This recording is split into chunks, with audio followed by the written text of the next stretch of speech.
That's my first question. If it is nonsense for you, I'll repeat the question. Okay. Can I repeat it? Yeah. No, if you have a choice. Okay, go on. Sorry. Yeah. Okay. So that you can if my question is nonsense to him, I have another question. Sorry.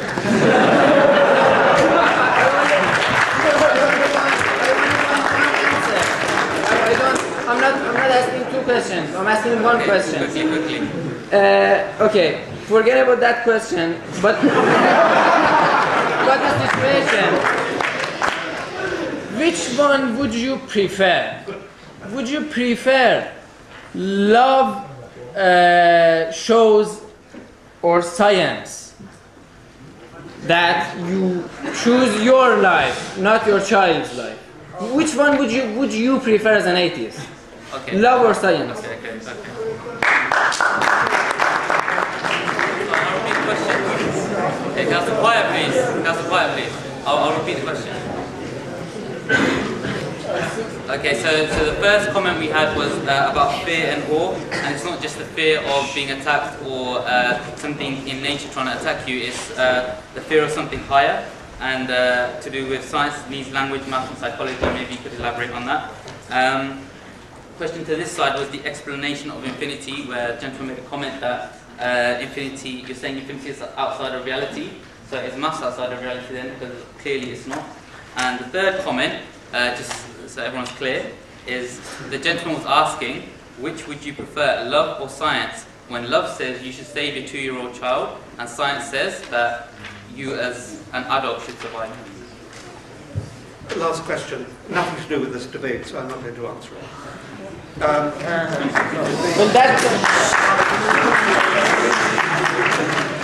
Had the question been expressed in terms of the sources of morality, then I would have answered it, but it wasn't. It was a direct personal question which has nothing to do with whether or not God exists. But if you want to get a third question in about the sources of morality, then I will be happy to consider it. Okay. Do you want to come to the other point?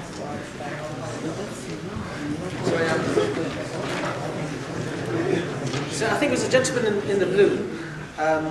You made 2 points that I want to pick up on. One of them was about mathematics being outside of reality, and the other one was about Occam's razor. Why are we overcomplicating? So let's deal with the first part of that first, yeah? It's not about whether numbers go to infinity. It's about whether the things that we're counting with numbers go to infinity, or the length of time in reality go to infinity. So by bringing it into a discussion of reality, then we say there's no real infinity. We accept completely that you can draw the symbol for infinity mathematically, notation. We can say there's infinity in maths. But in reality, can you give me an infinite number of objects? Can you give me an infinite amount of time? That's why Omar's argument was there's no infinity in reality. Not denying maths, that would be silly. He's doing a maths degree. So I hope that answers the question, and you're more than welcome to come back. But on your second point about Occam's razor, I think that's a fantastic question. We've got to make sure that we do not overcomplicate, we do not add extra things to an explanation, because it makes it less sound, makes it less purposeful. What we are arguing is limit-dependent created creation, so the creation is different to the creator. That's it. So if you have something that is limited, whatever, eventually, if you follow the infinite regression argument, is not limited. Whatever is dependent, you follow the infinite regression, eventually is independent. Whatever you have that is created, eventually you go back, creator. That's the only thing we're saying. We're saying that whatever created, whatever made the limited dependent created reality is not the same as what it created. Otherwise you'd go back forever until you found that. That's all. Can I try to disentangle the infinite complexities of this argument? I mean, let's deal with Occam, which I think you seem Hassan, you seem to accept Occam as a logical tool that you're prepared. Fantastic. Okay. In that case, you should seek the simplest possible explanation of the existence of the universe. That is, in my view, you should pursue the scientific endeavour to see whether, without invoking a creator of infinite majesty, infinite potency, infinite qualities, whether simple human thought can lead you to the point of understanding how everything came into existence without supernatural intervention. That is the scientific agenda. It is based upon Occam's razor, and I'm glad that you accept it. Yes. One second. Nominally, but if the atheist side would still like to respond to the first point, which is insinuating that there is some sort of reverential instinct that humans naturally seek to revere something higher. Well, I don't think there's any evidence of that. I can certainly accept that early manifestations of emotions might be those of fear. I'm not going to deny that. I don't know whether that is the case. But I would certainly deny the leap from that point that therefore there is a God of which the infant is fearful. Thanks. I'm taking some. Hopefully it will come up again. Gentleman right at the front. Just wanted to make a comment first. The fact that someone, I mean, I'm very surprised to actually see someone so congested about something that doesn't exist. I think that's a proof that God exists in itself. But my question would be that if basically science discusses everything as matter, then where do we get our concept of morality from? Because in that case, if everything was matter, then suicide bombing wouldn't be wrong, because it's just a disposition of matter in a way that we don't understand it. And 9/11 wouldn't be wrong, it's just matter disposed in a way that we don't understand it. So where do we get our concept of good and bad from? Okay, thanks.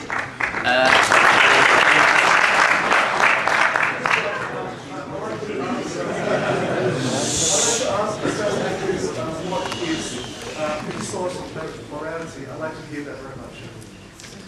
Same question. Okay, gentleman right there. Sorry, science is only just a tiny little particle of this universe. How could you use science as a tool to explain the whole universe? It's a tiny part of it. How could you use it and hope that it would explain the existence of the creator of this universe? It is impotent in itself in explaining the whole purpose or the whole existence or the beginning of the universe. So your argument is false from the very beginning, guys.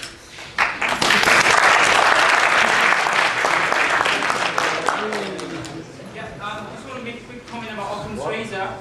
As you know, go for the simplest answer, but surely the answer is not that the universe came from nothing and was created by no one, because that seems to be no answer at all.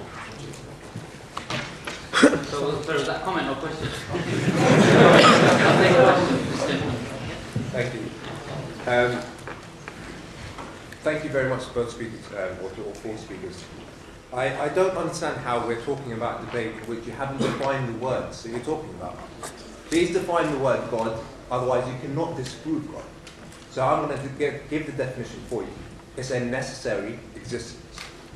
Now, the next word to define, you're denying my definition. The next word to define is existence. You still haven't defined the word existence. I'm going to give you a summary of what they're saying. Please answer this. There are only three possible types of existence. If you can add any more, please do so. There's an impossible type of existence, i.e. a square triangle. It's an impossible existence, so we do not consider it. There is a contingent type of existence, which is what the brothers are alluding to. So everything that's contingent may exist. It's a possibility. The final possibility is there is a necessary existence. Now, all I say to you is, can you find me in this universe any example of a contingent existence? The very second you accept that there is such thing as a contingent existence, it's by the very nature of a contingent existence there needs to be a necessary existence. It's the most simple way of thinking. It is Occam's razor, as you said. A contingent existence which you will not be able to deny unless you become of the philosophers who deny the law of non-contradiction. Which is that it hangs on the idea that there are things which are contingent and which began to exist, and there are things which didn't begin to exist and are, as you say, necessary. But they say that the universe began to exist, which means that, in their terms, it's only God who is something that didn't begin.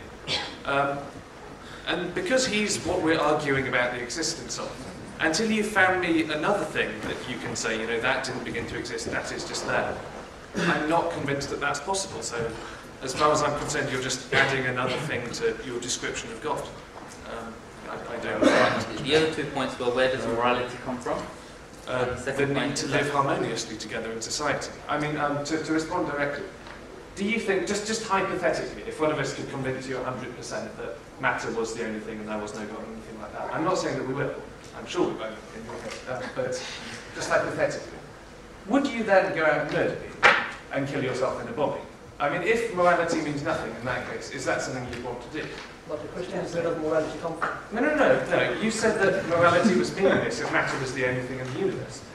And that if that was the case, then there would be nothing that would dissuade people. Yes, absolutely.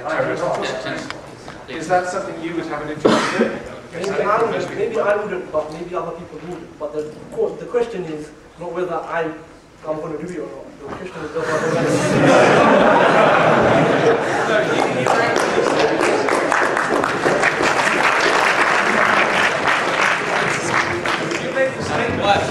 We're running out of time.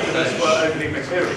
You said that if matter were the only thing, people would commit terrible acts. But then you said you don't want to.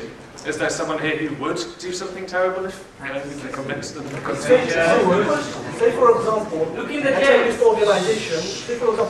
organization wanted to do this. Would that be right or wrong? No, it would still be wrong. It would involve killing. I don't think. But that's my point. I don't think the undesirability of killing someone, though, is contingent upon a God existing. Because when I am moral to other people, when I behave in a way that makes people copy my behaviour and be kind to me and to other people, everyone benefits. It makes life inherently more pleasant for everyone. And I don't see why an enormous system of threat or punishment, where morality is just a decision of one person, makes sense. Thanks, Alex. Professor, I don't know if you'd like to answer the other two questions. No, the question that was asked, although the question seems to have gone. You also asked a specific question, where does morality come from? As indeed, I think, the gentleman said further back.